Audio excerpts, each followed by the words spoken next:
Biceps उनके ज्यादा।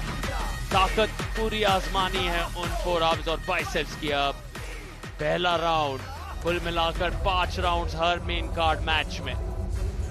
पहला मैच इस फिक्सचर का गया है दारा सिंह हांडा और रोहतक राउडीज के नाम। अंडर कार्ड में वो हारे थे, बदला लिया है दारा ने, लेकिन अब मुजाहिद अगर एमपी हथौड़ास के उस अंडर कार्ड प्रदर्शन को जारी रखना चाहते हैं, उन्हें शुरुआत में ही 70 किलो की लड़ाई में अपना दमखम दिखाना होगा। पहले कुछ लम्हे बहुत अहम हैं मुजाहिद के नजरिए से।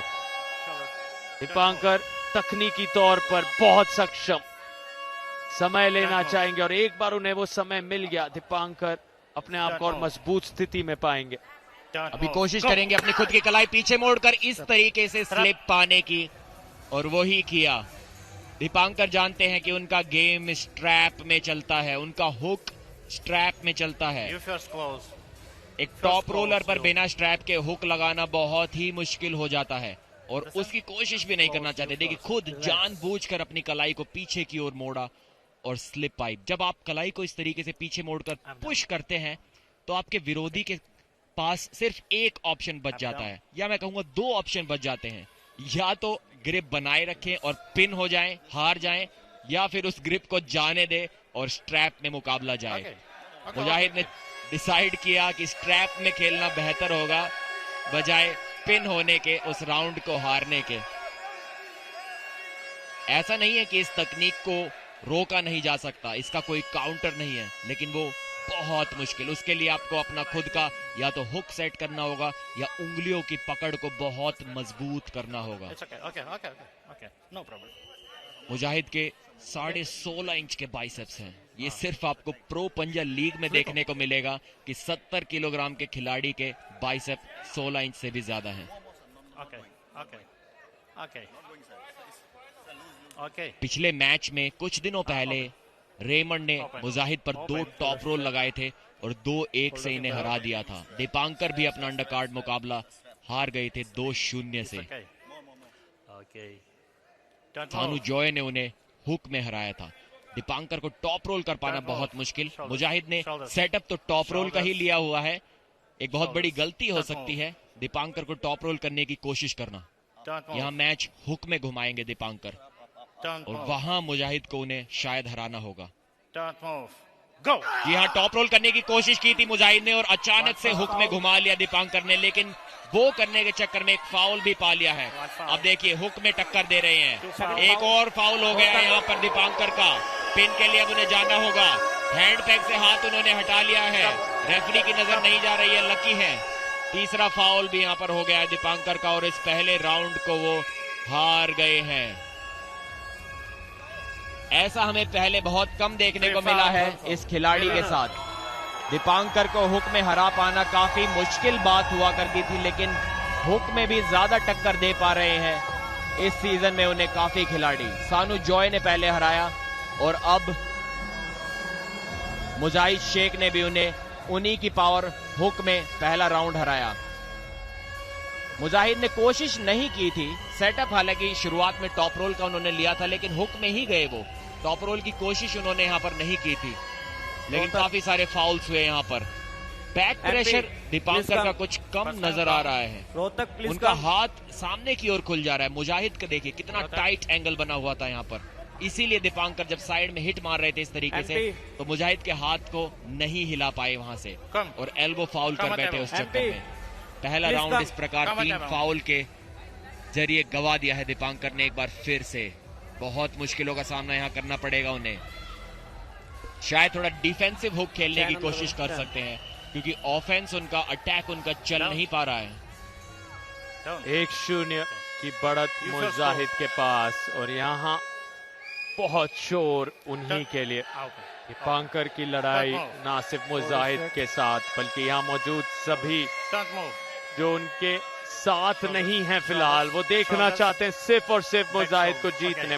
मध्य प्रदेश के अपने चहीते मुजाहिद शेख, कमाल का वो पहला राउंड शुरू होने जा रहा है। दूसरा राउंड दीपांकर यहाँ पर बातचीत करते हुए, और तुरंत यहाँ हाथ फिसल गए हैं। स्ट्रैप का आगमन, और इन्हें बहुत ज्यादा मजा आ रहा है, पूरा लुत्फ उठा रहे हैं लोकल बॉय मुजाहिद शेख के इस मुकाबले का।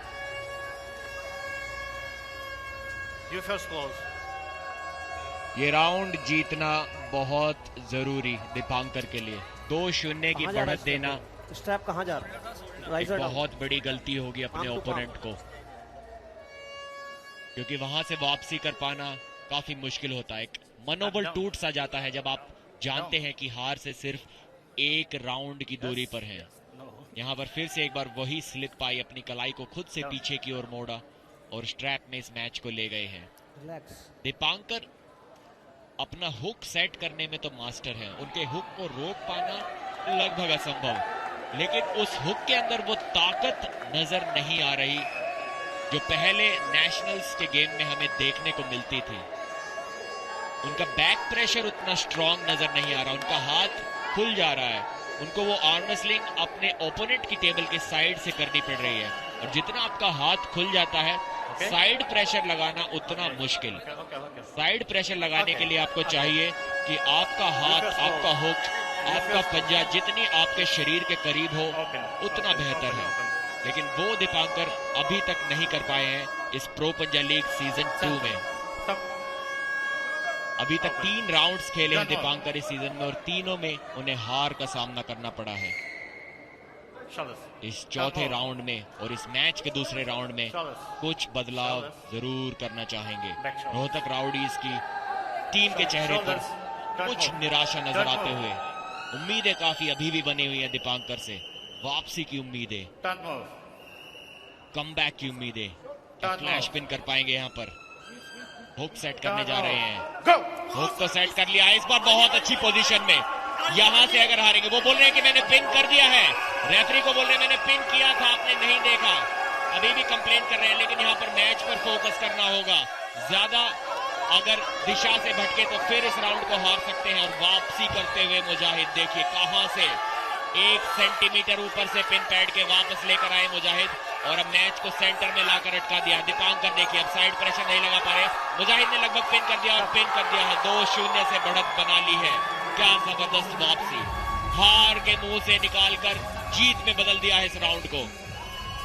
गूंज उठा है पूरा का पूरा अटल बिहारी वाजपेयी स्टेडियम यहाँ मध्य प्रदेश में, आंखें भर आई है वहां। देखिए जरा ये नजारे, बहुत अहमियत रखती है ये जीत एमपी हथौड़ास के लिए। मुजाहिद शेख ने जश्न का कारण दिया है इन्हें, और प्रदर्शन लाजवाब था। 2 राउंड्स अब उनके नाम आ चुके हैं और क्लियर फेवरेट बन जाते हैं इस तीसरे राउंड में। शायद पिन की नहीं, एक अर्ली स्टार्ट की कंप्लेन कर रहे थे वहां पर रेफरी से। वो उनको लगा था कि अनफेयर स्टार्ट है, लेकिन उसके बावजूद जीत, मैच तो दीपांकर की विनिंग साइड की ओर ही गया था, तो शायद उनको उस चीज पर उतना फोकस नहीं करना चाहिए था। 2-0 की बढ़त अब बना ली है एमपी हथौड़ास के खिलाड़ी मुजाहिद ने। इस मैच को क्लीन स्वीप करने से, 5-0 जीतने से सिर्फ 1 राउंड की दूरी पर, 1 हुक की दूरी पर। एक बार फिर से टेबल पर दोनों खिलाड़ियों की वापसी। Master referee, head referee sir ये ग्रिप की प्रेफरेंस पूछते हुए, अपने थंब को अपनी उंगलियों से कवर करना चाहेंगे या नहीं वो पूछते हुए, यहां से वो टॉप रोल लगाने की कोशिश करेंगे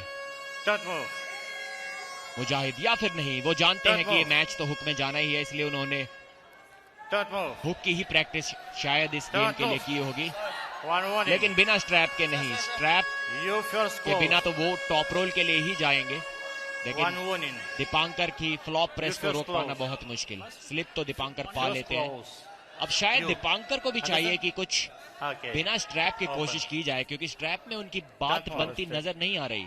इस बार भी वो उसी रणनीति के लिए जा रहे हैं, अपनी खुद की कलाई को पीछे मोड़कर स्लिप पाकर स्ट्रैप में खेलने के लिए, जहां पर अभी तक उन्हें कोई भी सफलता नहीं मिली है। जी हाँ, यहाँ पर भी हुक सेट करने की कोशिश वो नहीं कर रहे हैं। देखिए कलाई अपनी पहले से पीछे मोड़ रखी है और वही किया, फ्लॉप प्रेस की, स्लिप पाई, स्ट्रैप में मैच ले गए।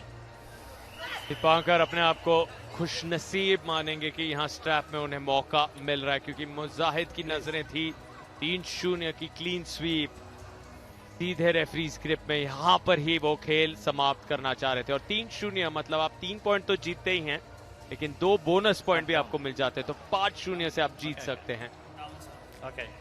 और अब हाथों को बांधा जा रहा है, क्योंकि हाथ फिसल रहे थे रिलैक्स। और अब कोई मौका नहीं उस स्लिप को पाने का। हाथ फिसल तो नहीं रहे थे सार्थक, फिसलवाए जा रहे थे दीपांकर के द्वारा, क्योंकि उंगलियां तक खोल दी थी उन्होंने, कोई भी इंटेंशन नहीं दिखाई थी ग्रिप को रखने की। जी हाँ, दीपांकर को तो बिल्कुल चाहिए कि ये मैच स्ट्रैप में जाए। मुजाहिद उन उंगलियों को जकड़ रहे थे, दीपांकर की रणनीति साफ थी, किसी ना किसी तरह निकल जाओ उस ग्रिप से, और स्ट्रैप का इस्तेमाल किया जा रहा है अब। Shoulder set. थकान दिख रही है, महसूस कर रहे हैं वहां ऊर्जा में कमी दीपांकर, लेकिन यहाँ एक राउंड भी अगर अपने नाम किया, पूरी कहानी, पूरी ऊर्जा वापस आ सकती है, कहानी पलट सकते हैं बिल्कुल उसी अंदाज में जो कनन बोरगोहेन ने किया था। फ्लैश पिन दिखा था अचानक दारा सिंह के सामने।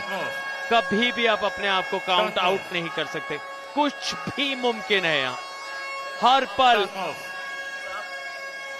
अनिश्चितताओं का ये खेल है। और ये लम्हा दीपांकर के लिए बहुत खास बन रहा है, क्योंकि मुमकिन कर दिखा रहे हैं वो, लेकिन मुजाहिद कह रहे हैं इस्तेमाल कीजिए और कितनी ताकत है।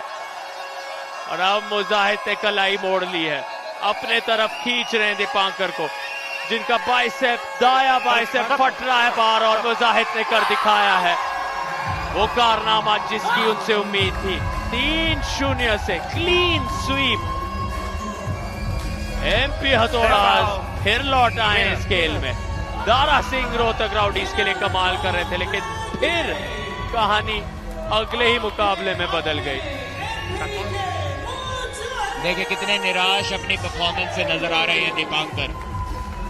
कम से कम एक राउंड जरूर जिताना चाहते थे अपनी टीम को, लेकिन मुजाहिद शेख के इरादे कुछ और ही थे। वो जानते थे कि 3-0 से जीतेंगे, इसका मतलब होगा 5-0 का स्कोर। अगर एक राउंड भी वो हार जाते तो वो स्कोर ज्यादा से ज्यादा 3-1 का हो पाता। कहां 2 पॉइंट का अंतर और कहां 5-0 का अंतर। और उसी जीत के लिए गए, एक बार फिर से डिफेंसिव पोजीशन से वापस लेकर आए दीपांकर को। दीपांकर ने काफी एल्बो फाउल्स फिर से किए, और उन एल्बो फाउल्स के बावजूद मुजाहिद की ताकत के सामने उनकी एक ना चल सकी। ये देखिए दहाड़, देखिए इस ताकतवर शेर की। एमपी हथौड़ा का हथौड़ा एक बार फिर